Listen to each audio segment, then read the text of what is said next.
My next guest is an incredible intimacy coach, speaker, and author of the novels Discovering Lita and Something New. Today, Angie shares tips to spice up your love life during the pandemic. Angie D, welcome to the Chundria Show. How are you? I'm good. Thanks for having me. Thank you. Of course, of course. What a pleasure. I always just said it's always a pleasure to have a friend, a real life friend, doing amazing things on the show. And so, the pandemic has kept us separated. And so just, the technology has brought us together again today. Yes. So it's so good to see you, truly. All right, my dear, we will go ahead on and dive on in on today's topic of discussion. Spicing up your love life during the pandemic. We're still in this thing 2 years later. So, Angie has come on today to give us some amazing tips. So Angie, we'll get started talking to you. Tell me about your life as a wife and mother and how important family is to you. Oh, just as a wife and a mother, let's just say that it's a consistent journey. It's a lot of evolving, a lot of pivots, but I would not change it for the world. I really, really enjoy being a mom. And I think right now with my kids being the ages that they are, ages 10 and 15, I have a son and a daughter. And it's just really cool to just see them grow, and just morph into who they are and becoming the people that they're just destined to be. And we're here as their parents, my husband and I, to guide them. But at the same time, we're allowing them the space to just explore who they are. And so that's really, really fun to see. And I'm just excited, about what they're going to do, in the world. So I think at this stage in motherhood, I'm really enjoying this age. I'm not in the newborn stage and stuff anymore. I like that they are a lot more independent. They're free thinkers and, they can kind of decide too, what they want to do. And based off the way we've reared them, they're learning how to make decisions on their own. And, I remember a coworker of mine years ago told me that healthy birds fly away. And so I think about that with my kids. As much as I love them and, I want them all the time, with me, but at some point they have to fly away. And that's the stage that we're in right now with them in their development. But it's really beautiful to watch. So that's what I would say about motherhood. And as far as my marriage, I've been married now 16 years. I'm like, I know, I got married when I was 12, people. So I'm just, but yes, it's been 16 years and it's truly been a journey that I can honestly say at this point in our marriage, every single thing that we've experienced, we've done together, and it's been worth every single minute of it. And I say that wholeheartedly. So yeah, it's something that I just would not take back. I'm really enjoying the experience of being a wife. Yeah. Wife and mother extraordinaire. You make it look so easy. You always have. Yeah. On the outside, it's still a lot of work that goes on behind the scenes, Well, as an intimacy coach, I read that you help modern couples rediscover their passion, their pleasure, and their connection in their relationships. Why do you have such an affinity for helping couples reconnect? Well, that question is kind of twofold, and I'll keep it as short as possible. Obviously, my background has always been in the mental health field ever since like 2003. And so I've worked with primarily children. And I think too, just children and adolescents, teens. And I've seen over the years how intimacy plays a significant role in the development of just a human being. And I've seen it from the beginning stages, even as early as newborns. Because I've worked in like domestic violence, child welfare, school social work, I've really had an opportunity to see how children respond to not receiving intimacy. And a lot of times people think the word intimacy, they automatically go to sex, but that's not specifically what I'm referring to. I'm referring to like closeness, referring to people feeling accepted and loved for who they are. And because I've had so much experience in that, I've also kind of drawn closer to that in adulthood as well, and seeing how that still affects people when they have not yet dealt with some of the intimacy issues that they had as children. And with me being married, and as long as I've been married, I can honestly say I understand all of the stages. I understand all of the highs and the lows and the peaks and the valleys. But at the same time, I know that when people have the tools and they have the skills and they're taught kind of like through coaching what they can do to reignite that intimacy and work through that as a couple. It's a beautiful thing. You know, a lot of times there are marriages and relationships that feel that they can never be resurrected. But a lot of times it's just because they didn't have the tools and the skills. And so I'm very passionate about that. And I'm passionate about it because, like I said, my husband and I, we 16 years. So we truly understand the moments that were not always easy, really tough moments, those really hard conversations and realizations. And so that's something that I definitely want to pour back into other couples, that if you want that, if you desire the pleasure, the passion, the connection, it is possible if you want it and if you're willing to work for it. So that's why I'm definitely passionate about that. So that's amazing. I mean, as an intimacy coach, who are your ideal clients and how do you serve them? You know, how do you help clients, you know, reconnect? How do you do it? So basically, my ideal clients are typically committed couples, people in marriages or long-term relationships, heterosexual couples, and that's not any slight on anyone else. That's just the population of people that I typically work with because of my expertise. But a lot of the tools and the skills and the different things that I do with couples can totally be applied really to any relationship, any romantic relationship. But that is my ideal demographic. Typically it's around the age ranges of like, you know, I would say roughly like around 34 to about 55 is usually like that age range. And the reason why is because in modern society, a lot of people are waiting till later to get married. And so with that, we've kind of grown very comfortable in our ways. So when you try to merge two people together, it can be a little bit of a shock because it's like, I don't get this. Why are we not, you know, getting along? Why are we not passionate about, you know, what we used to be passionate about? Why don't we talk like we used to? Why don't we go out and do creative things anymore? And a lot of that has to do with it's just coming together. Two people truly trying to come together and make it work. And then you try to add the intimacy factor. That doesn't always come as naturally, you know? And so, and I think that it's really important with couples around that age range, because I have found younger couples, when you tend to get married younger, you know, it's like a blank canvas, you know, it's like you go into it with your eyes, you know, just like rose colored glasses, and you're willing to do anything. Whereas as you get a little older, you know, you have your own opinions, your thought processes about things. And sometimes it is really hard to be understanding of the other person and to really state what your desires are. So that's definitely my age range that I work with. And then also too, for families who have children that are, you know, moving out, going to college, and they're becoming empty nesters, it's forcing couples to be like, okay, the kids are out the house. So now we got to look at each other every day. So what we gonna do? So yeah, just working with couples in that phase of their lives and their relationships is definitely a demographic I work with. And so some of the key things that I like to work with people on, couples on, is first and foremost, understanding intimacy within yourself. And so a lot of times people just automatically want relationships to just go because we've been together for this amount of time and they should know how I feel. Come on, you've been with me for like 10 years. How do you not know that I don't like the smell, you know, of that food you're cooking in the kitchen, you know? And it's like, but at the same time, you know, does your partner really know what you desire? Do you know what you desire? You know, and so the biggest thing first and foremost is having them kind of take inventory of what they really enjoy. What are the things that make you tick? What are the things that get you upset? And start really identifying that so that you can accurately express that when it's time to do that. So that's the biggest thing. First and foremost is just making sure that you learn how to become intimate with yourself. And that doesn't always mean self-pleasure. It can mean self-pleasure, but it's just really understanding and knowing yourself and knowing how to communicate that to your partner. So that's the biggest piece of that. And then obviously there are other activities and homework in a sense that, you know, I want couples to try and be willing to do. We work on a lot of transparency. Really kind of like taking that mask off. You'd be surprised how many people live with each other day in and day out, and there's still a mask, there's still a wall up.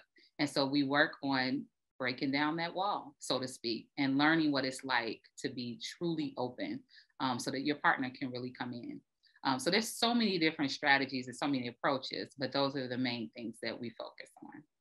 That's awesome. I hear that you're teaching people to communicate. I hear that you're teaching people to be vulnerable with each other, whether you've been together for eons, you know, or whether this is a new relationship. And you also said something really key that, you know, sometimes we're set in our ways. I am who I am, you are who you are, and then we're coming together. And then sometimes you find couples are trying to figure out how they're going to make it work. So I absolutely can see that. And I see how you add value as well.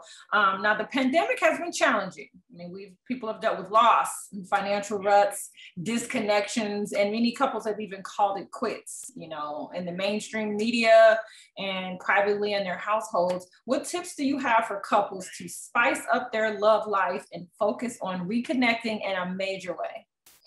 Well, I think the biggest thing is, again, it goes back to that transparency and honesty. The first thing that couples have to realize, when clearly we were in a situation that we didn't know, no one knew that this was coming. So this was a shock to everyone. And it was really a shock to those who were already dealing with things in their marriages and not in relationships and not, you know, being open about it. And so the pandemic kind of blew the lid off of that, so to speak, because it was already there. It was lying dormant. So first of all, it's just making sure that there's some honest conversations about, okay, we may not necessarily be where we want to be. And now we're in a position where we really have to kind of be together, work together. And for a lot of couples, they may not have had that time together like that since the beginning. Okay, if we're really honest. And even some couples may not have had it like that at the beginning, depending on their schedules and what was going on. So it's really forcing them to kind of, you know, look at each other and ask the question, what do I want? What do I want to experience with you? What's something that we haven't had the chance to do because of time, because of our careers and our kids, and being very intentional. And so I would say, if you want to spice up your relationship, your marriage, you have to be intentional. Nothing just happens. I don't care how much chemistry you've had over the past, or, you know, the passion that you had at the beginning. You have to literally sit down and talk with each other about what you like, what you desire. This is a good time to kind of come up with questions for each other and ask each other. Like, you can make like little note cards, sheets of paper, and just think about like 5 questions that you have like a burning desire, you know, to want to know, but you just never really approached it for whatever reason, because you were like, oh, okay, this is going to cause an argument, or I don't think they're going to be honest with me. Well, this is the time. And believe it or not, when you learn more about your partner, even after all of these years, you'll find that you actually kind of, you know, start feeling a little some way like, oh, you kind of feeling new again, you know, like sometimes it's that newness that can be exciting too, you know. So I would definitely suggest that. Also, I think it's really cool to like maybe even create a scavenger hunt around the house. You come up with little things that they can find, and whatever they find, that's what you're going to do. So if your partner has been really itching for like that new position that we have been talking about, put it on that little card, you know, and hide it somewhere. So when they find it, it's like, yeah, that's what we're doing tonight, you know. And so I would definitely advise cooking together. Maybe cooking a meal together. If you're not the cook, maybe you could be the one that's reading off, you know, the directions to how to cook the meal, or you could be the one setting the ambiance, you know, the music, the candles, the incense, but just do it together. If you're into, you know, lingerie and things like that, fine, you can do that as well. It's so many options. And sometimes it's just sitting and watching a movie together. I know my husband and I really enjoyed that during the time that we were sheltering in place. We were just like, okay, once these kids are in the bed, we're watching movies we haven't watched in a long time. I'm talking like Boys in the Hood, Jason's Lyric, like we just was pulling them out the bag. And so, but that was so fun because it brought us back to a time, you know, in our younger years. So it's so many different things that you can do, but those are just a few that I can think of off the top of my head. Those are some really, really good tips, especially indoors. It doesn't have to be boring, you know, and it doesn't have to be a separate thing. I like to think that I heard a quote a long time. I've only been married 3.5 years, but I heard a quote that says, marriage is waking up every day and choosing each other over and over again. And that stuck with me. I saw this many years ago, and that quote has always stuck with me. And I'm hearing what you're saying about being intentional.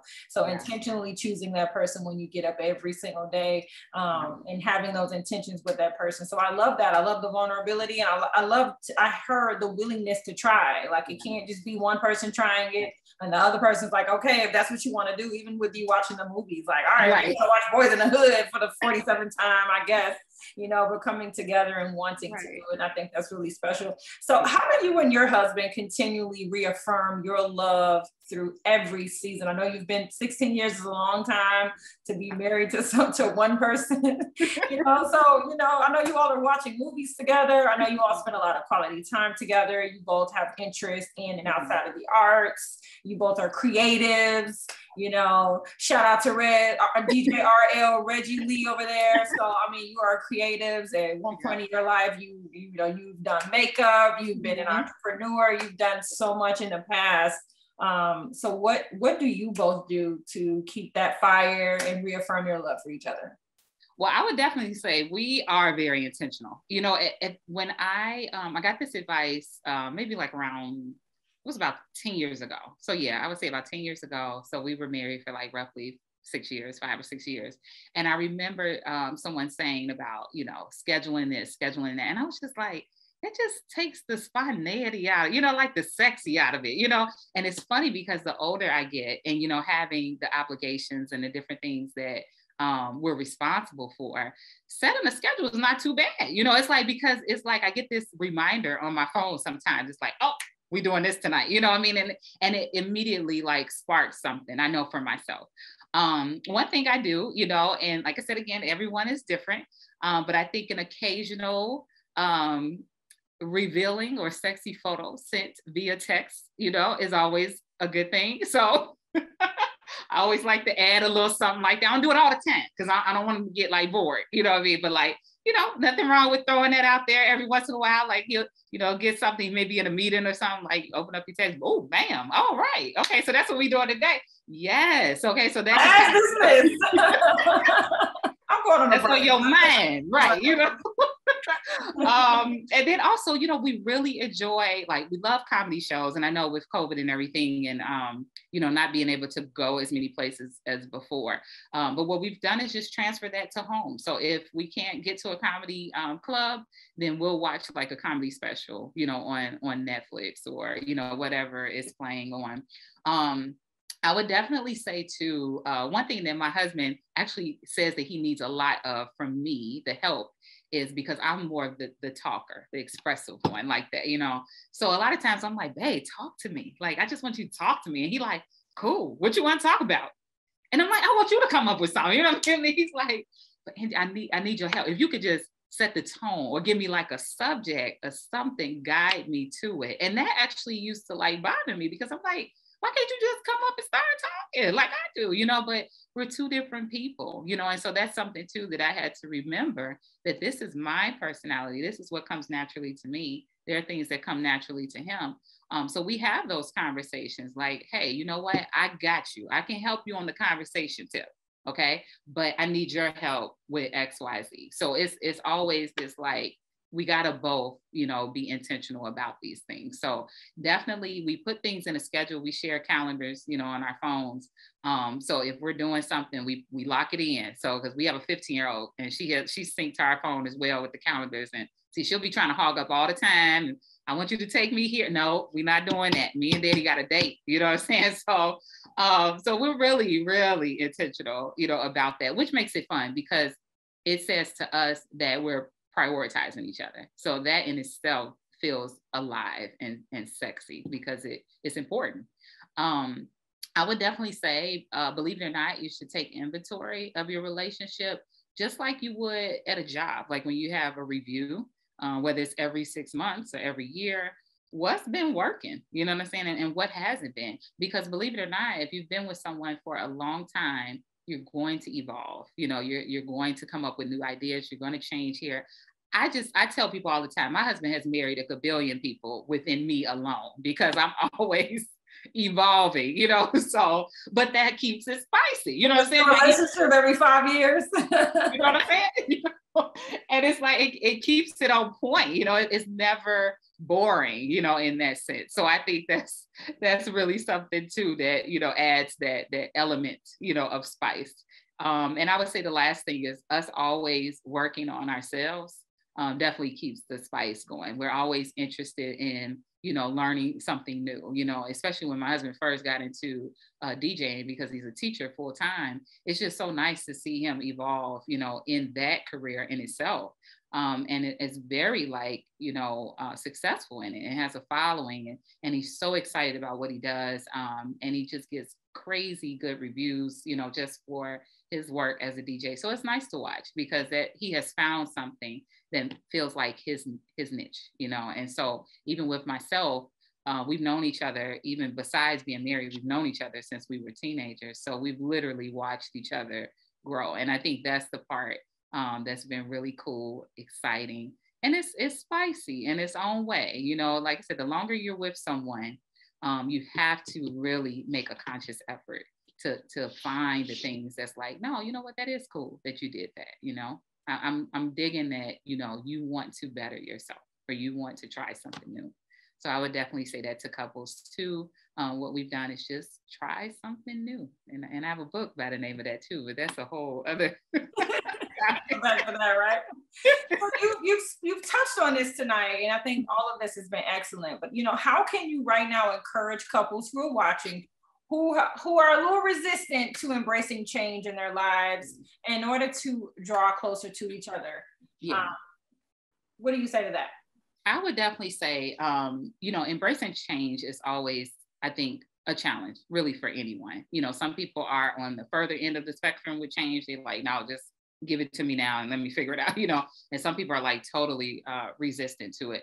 But one thing that's constant is change. So you literally have to get that in your brain that at some point in time in your relationship, your marriage, there are some things that are going to evolve. And so that's kind of that come to Jesus moment that I think we all have to have at some point. Now, after you had that moment, it doesn't mean that everything is going to be very easy, but at least you've taken the first step to accept that there needs to be some changes, that need to happen. Because currently, if you're not experiencing what you want, in your relationship, in your marriage fully, there's a reason for that. And if you want it to stay that way, then I say, yeah, do nothing. Don't change, But if you really want to see some things shift, be open. You don't have to do everything at once, but take baby steps. Take baby steps and just acknowledging that something else is kind of missing. And I think I want, a little bit more. A lot of people are even afraid to admit that because they feel like they don't deserve it.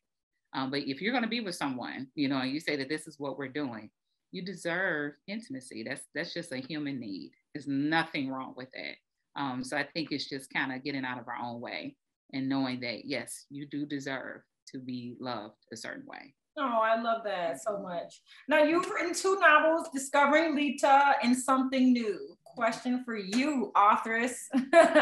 Do the characters in your books have to embrace change in any of the relationships they have to overcome? Wholeheartedly. Okay, that's like the basis of both books. The protagonist, the main characters in the book, that's the challenge. It's just with the first book, Discovering Lita, not to give too much away if people haven't read it, but that main character, she's married, she has beautiful kids, a successful career, her husband is successful. I mean, like on paper, they got it down. You would think like, what's the problem? But as you peel back the layers, you see that there's some dissatisfaction there, and it's causing the main character to try to figure out, how can I change this situation because I'm not happy.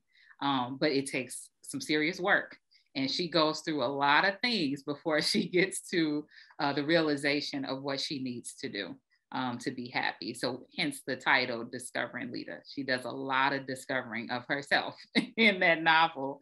And Something New just branches off into something totally different. I would say outside of my own personal element, but knowing people and, working with people, I really tackled a subject matter that it's still pretty taboo, but not as taboo, but it's about what they call a polyamorous relationship. So there were 3 people involved in this relationship, and it definitely changed the viewpoint of the main character. Again, title is Something New. So that was something outside of her comfort zone. So she was definitely doing a lot of changing in that book. And she was resistant to some change too.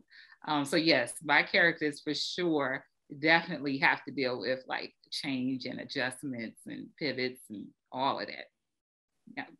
Fantastic. Thank you so much for just sharing your gift with the world. You've touched on this a bit already, but just as some parting words for us today, just an encouraging word to any couple watching. You know, COVID is still here. Schedules are busy, responsibilities are heavy, there are children involved. They don't think they have time to connect. Just take us home with one last encouraging word just to get us home and get us closer to each other again. Yeah, well, I would definitely say sometimes, you know, in relationships, things can look really bleak. And I understand that because I've been there. And there are times when you just really don't understand what step to take. And sometimes you don't even believe that anything you can do will make it work. But the first thing is to just remember to be still. Be still, take a breath, a breather, and really hear yourself breathe and know that that means that there's still life in you. There's still time. There's still an opportunity to change your situation. And if you truly, truly want it, just know that one step at a time, it is so possible, but you have to believe that it is. You have to start there first. And sometimes partners, because we may not always be on the same page, but then if that's the case, then become intimate with yourself. Love yourself, understand yourself, know what you need, and make a priority to give yourself that. Either they're going to come and follow suit, you know, and sometimes situations change and they're a little different, but know that if you're taking care of yourself first, you'll always be okay, because that's the best relationship you can actually really have is with yourself. Oh, beautiful. Angie D. Lee, thank you so much for being my friend and my special guest on the Chundria Show. If anyone is interested in acquiring your services as an intimacy coach, checking out those amazing books of yours, or just following your journey online, what is the best way to connect with you? Definitely. So if you would like to inquire about my services, I am available at Angie@angiedlee.com, and you will get a response within like a 24-hour period. So I just want you to know that. So definitely shoot me an email, even if you just have general questions, if you want to just do a consultation, definitely send me an email. You can follow me on social media on Instagram, Twitter, and Facebook at N2MEC Coach. So that's IN2 MESEECOACH, and that's on Twitter, Facebook, and Instagram. And you can also catch videos where I kind of dive a little bit deeper into like relationships and discovering intimacy on YouTube at Angie D. Lee. Fantastic. Angie D. Lee, thank you so much again.